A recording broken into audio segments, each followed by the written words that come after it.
Why did the United States attack Libya, Iraq, Afghanistan, and Yemen? Why are U.S. operatives helping to destabilize Syria? And why is the United States government so intent on taking down Iran, in spite of the fact that Iran has not attacked any country since 1798? And what's next? What are we headed for? When you look at the current trajectory that we're on, it doesn't make any sense at all if you evaluate it based on what we're taught in school. And it doesn't make any sense if you base your worldview on the propaganda that the mainstream media tries to pass off as news. But it makes perfect sense once you know the real motives of the powers that be. In order to understand those motives, we first have to take a look at history. In 1945, the Bretton Woods Agreement established the dollar as the world reserve currency, which meant that international commodities were priced in dollars.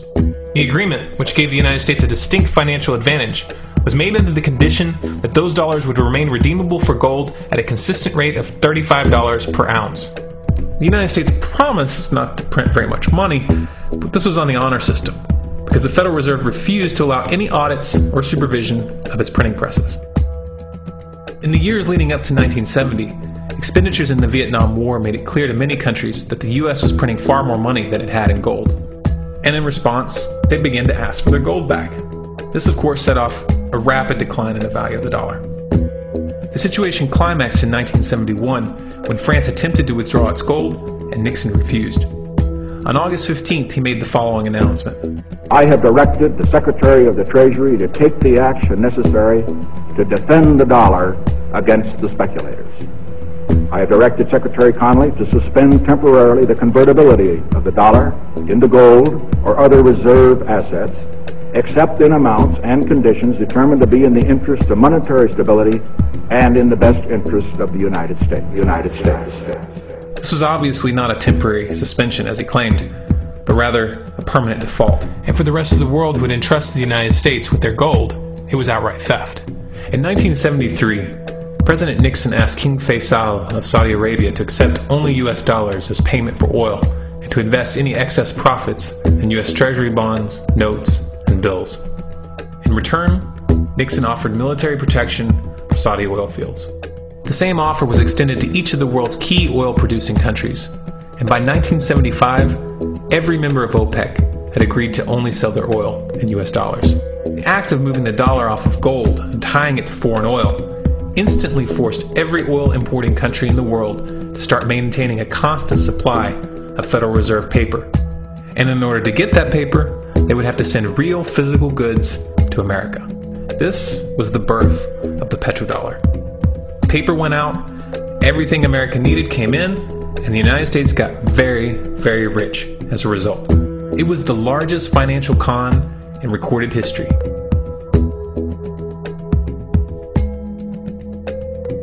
The arms race of the Cold War was a game of poker. Military expenditures were the chips, and the U.S. had an endless supply of chips. With the petrodollar under its belt, it was able to raise the stakes higher and higher, outspending every other country on the planet, until eventually U.S. military expenditures surpassed that of all other nations in the world combined. The Soviet Union never had a chance. The collapse of the communist bloc in 1991 removed the last counterbalance to American military might. The United States was now an undisputed superpower with no rival. Many hoped that this would mark the beginning of a new era of peace and stability. Unfortunately, there were those in high places who had other ideas. Within that same year, the U.S. invaded Iraq in the first Gulf War.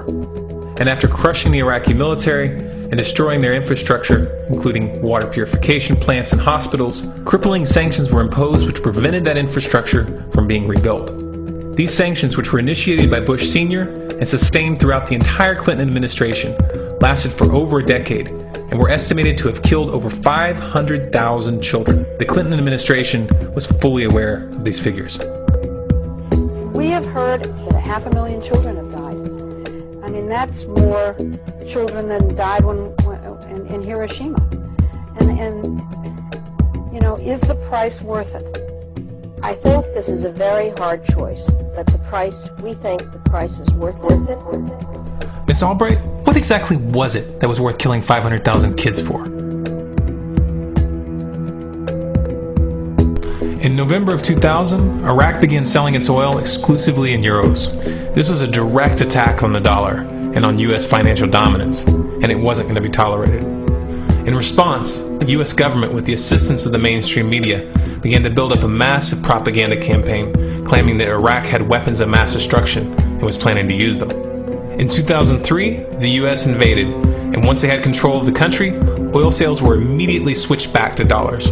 This is particularly notable due to the fact that switching back to the dollar meant a 15 to 20% loss in revenue due to the euro's higher value. It doesn't make any sense at all unless you take the petrodollar into account. So I came back to see him a few weeks later, and by that time we were bombing in Afghanistan. I said, "Are we still going to war with Iraq?" And he said, "Oh, it's worse than that."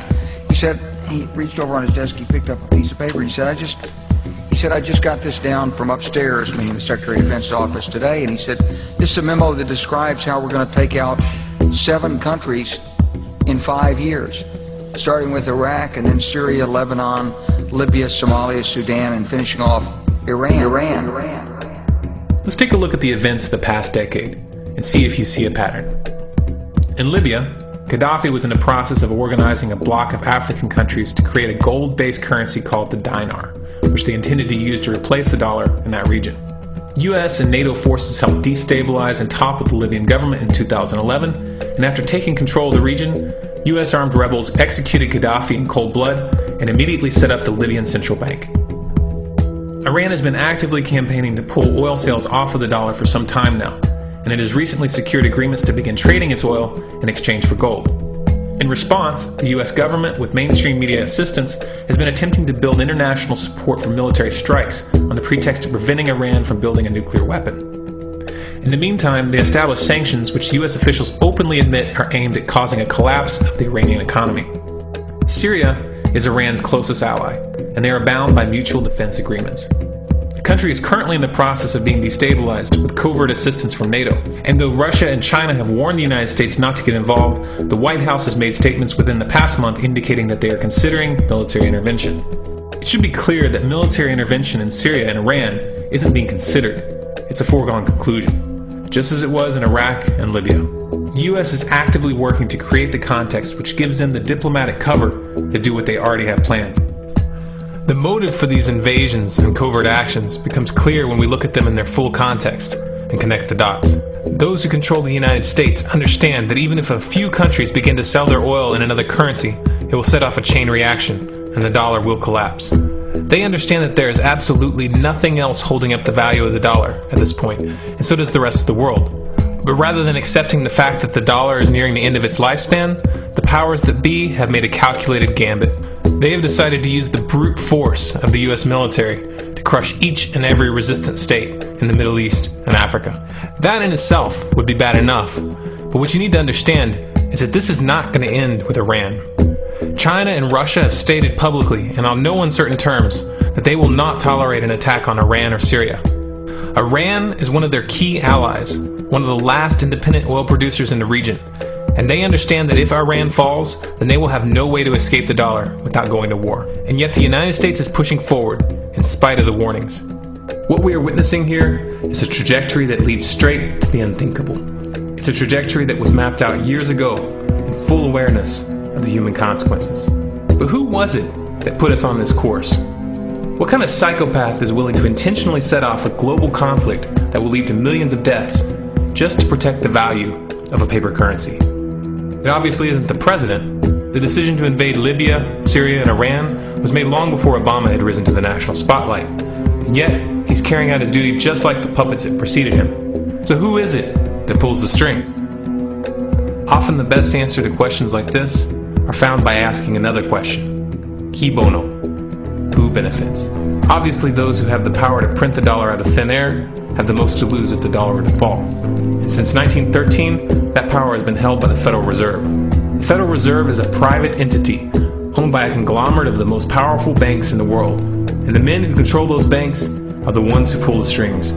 To them, this is just a game. Your life and the lives of those you love are just pawns on their chessboard. And like a spoiled 4-year-old who tips the board onto the floor when they start to lose, the powers that be are willing to start World War III to keep control of the global financial system. Remember that when these wars extend and accelerate. Remember that when your son or your neighbor's son comes back home in a flag-draped coffin. Remember that when they point the finger at the new boogeyman. Because the madmen who are running this show will take this as far as you allow them to.